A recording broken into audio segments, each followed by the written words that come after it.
अगर अंत समय भी अगर हमारी अंत्येष्टि जितने पैसे अगर हम घर छोड़ के जाए, अंत्येष्टि जितने पैसे हम घर छोड़ करके जाओ तो हम शान से मर सकते हैं। इसकी इन सरकारों का ये रवैया है कि वो वादा करते हैं फिर बदलते हैं, फिर जनता उनको अपने आंदोलन के द्वारा कुचलने की कोशिश करते हैं, अपने आंदोलन द्वारा उन पर दबाव डालते हैं तो वो थूक के चाटने का काम करते हैं।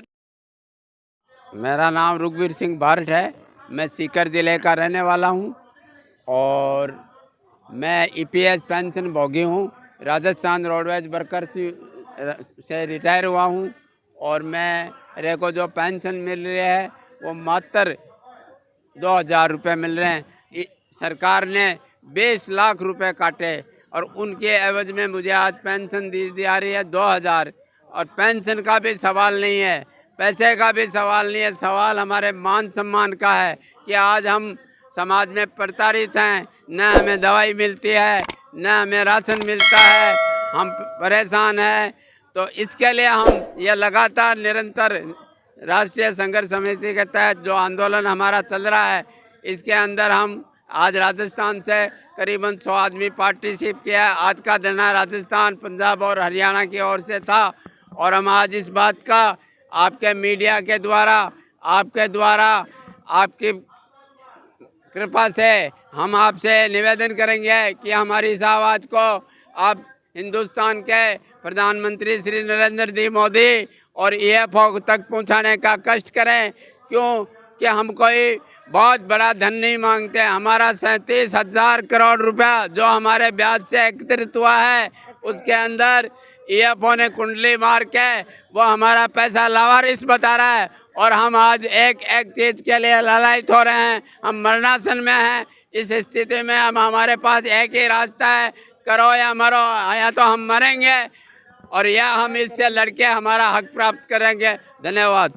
लेकिन एक चीज़ मुझे बताइए, जिस तरीके से आप लोग अपनी व्यथा को बता रहे हैं, ऐसे में जब आप लोगों की उम्र इतनी ज़्यादा हो गई है, जब आप लोगों को घर में बैठना चाहिए था, तो आप लोगों को अपने ही पैसा लेने के लिए यहाँ पे जंतर मंतर पे आके धरना दिया जाए। बिल्कुल आपने सही कहा। हमें हमारी जो उम्र का पड़ाव है वो घर बैठने का है, नातिन और दोस्तों को पोतों को खिलाने का है, तीर्थों पे जाने का है। लेकिन हमारे सामने आर्थिक संकट इतना बड़ा हो गया कि हमें 2 जून की रोटी नहीं मिल रही है। इन 2000 रुपये में हमारा न चूल्हा जलता है, तो हम क्या करें? हम कैसे इस उम्र में और क्या करते हैं? और हम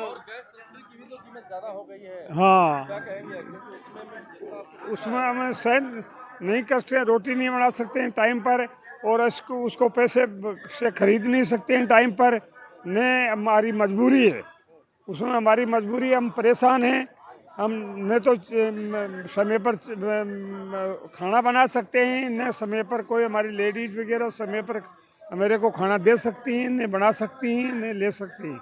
ये बताइए, जिस तरीके से प्रकाश जावड़ेकर से लेकर के अब हेमा मालिनी तक की बात आई, सबसे कई दफ़े बातचीत हो गई, मोदी जी ने भी 2 बार इनको संज्ञान में लिया और बात हुई, फिर बात कहाँ पे रुक जाती है? ये सब इस देश की इन सरकारों का ये रवैया है कि वो वादा करते हैं फिर बदलते हैं, फिर जनता उनको अपने आंदोलन के द्वारा कुचलने की कोशिश करते हैं, अपने आंदोलन द्वारा उन पर दबाव डालते हैं तो वो थूक के चाटने का काम करते हैं। वादा करते हैं, हेमा मालिनी ने वादा किया, संतोष गंगवार ने वादा किया, उसके बाद भी वादा करके उस वादे से नकार जाते हैं। तो हम फिर आंदोलन के द्वारा इनको झुका के नेशनल करके इनको थूक चटाने का काम करने के लिए आए। तो मोदी जी तो कहते हैं मोदी की गारंटी यानी असली गारंटी है, उसकी गारंटी है।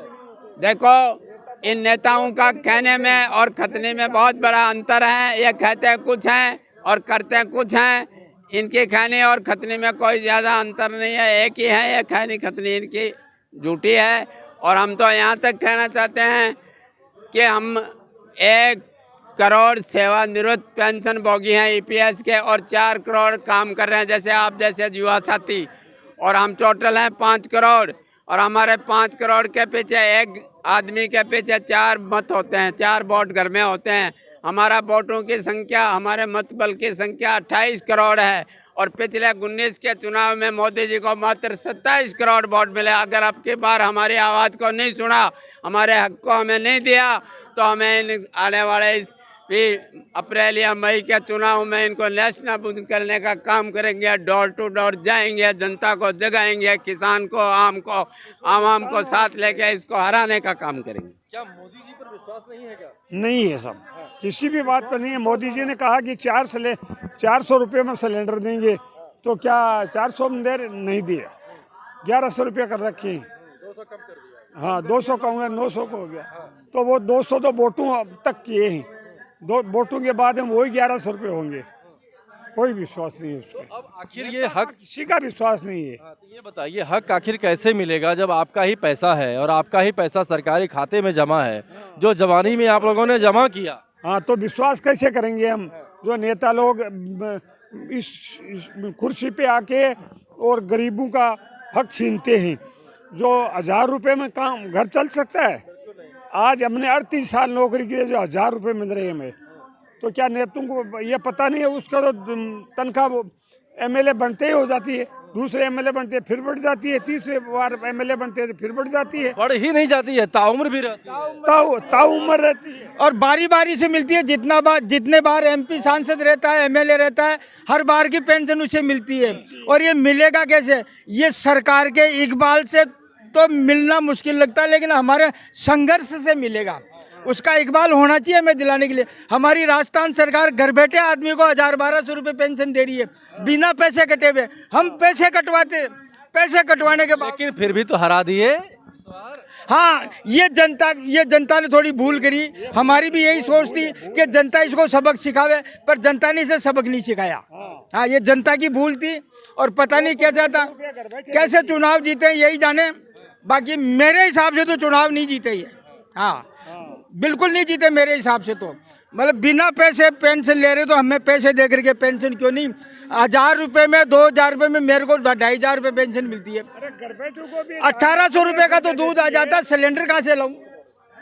1800 रुपये का तो 1800 रुपये में मैं मतलब दूध आता, तो सिलेंडर कहाँ से लाऊं? और हमारी सोच ये है, अगर हम इस जीवन का हमारा अंत होगा, हमारी सोच है अगर अंत समय भी अगर हमारी अंत्येष्टि जितने पैसे अगर हम घर छोड़ के जावें, अंत्येष्टि जितने पैसे हम घर छोड़ करके जाऊं, तो हम शान से मर सकते हैं। ये सरकार ना तो हमको मारती है और ना मरने देती है। इन दोनों में से सरकार को यह काम करना चाहिए, या तो तुम अपने स्तर पर मरो या हम मार रहे हैं। न तो मार रही है न मरने दे रही है, और हमारा जीना तो इतना मुश्किल है। जो पेंशनर्स कर्मचारी है, जो दिल्ली सरकार के कर्मचारी, स्टेट गवर्नमेंट के कर्मचारी है, उनको बिना पैसे कटे 40 मतलब लास्ट तनख्वाह का 50% पेंशन मिलता है।